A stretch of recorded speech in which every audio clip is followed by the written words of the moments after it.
Hürmetlik vatandaş, bugün çislak 2021 yıl 5. ayının 6. günü. Yukarı leksiyemizin devamı hürmetlik vatandaş.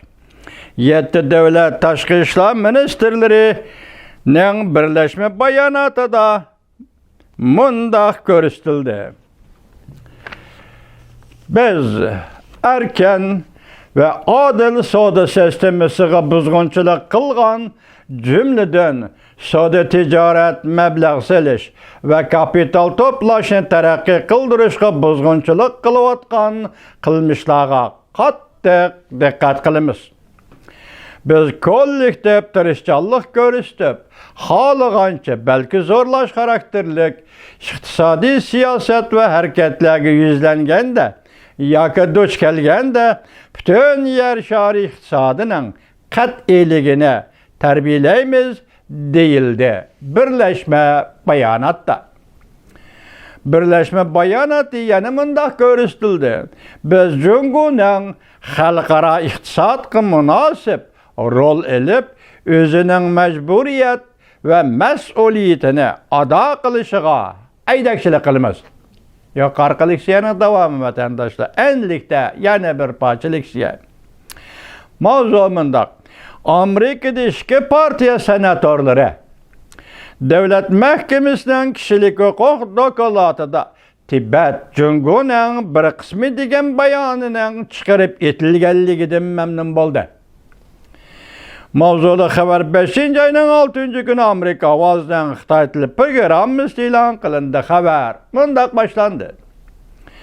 Amerika Qo'shma Shtatlar Davlat Majlisi Cumhuriyetçiler Partisi Senator Marco Rubio haftanın 3. günü yani 5. ayının 5. günü bir parça bayanatı da mundaq ko'rsatdi. Men Demokratlar Partisi mensubi Senator Patrick Lee bilan birlikte Devlet İşler Katibi Antony Blinken'e yazgan bir parça xitimizde Devlet Mahkemesi e'lon qilgan yillik kishilik huquq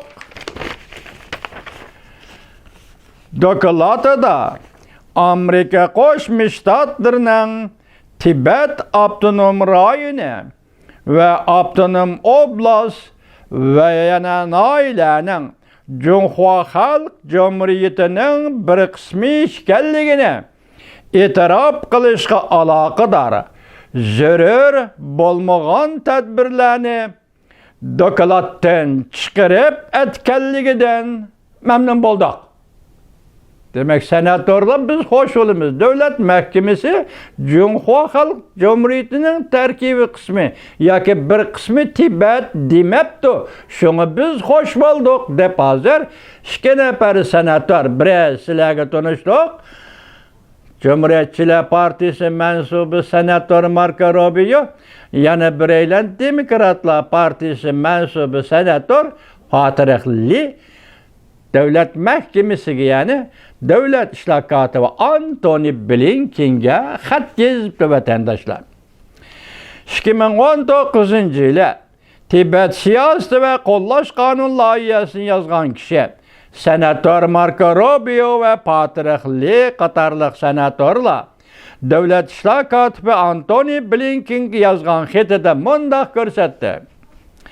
Biron Amerika Qo'shma Shtatlari Devlet Mahkemesi e'lon qilgan kishilik huquq dokumentlarida dokumentning Jungo qismi Tibet babida boshlanish bilan Tibet Avtonom rayoni Sichuan, Qinghai, Yunnan ve Gansu qatorliq o'lkalardagi Tibet Avtonom oblastları ve rayonları Junhua Xalq Cumhuriyetining bir qismi deyilgan.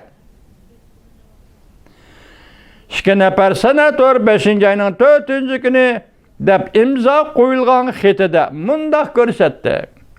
Biz Jungo Kompartiyasining biz bilan yoki ular bilan Jungoda yashayotgan xalqlarning o'zaro bordi keldisi aloqa shart sharoitlarini Jungo Kompartiyasining belgilab berishiga yol koymasligimiz gerek.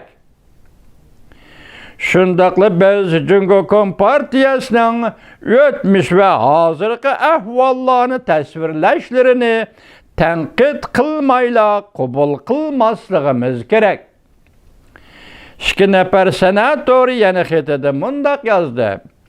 Cumhuriyet Kompartiyası tarixni burmalaydi. Bazı ahvallarda hatta tarixni qaytadan yazıdı. Devamını anlayışız vatandaşım.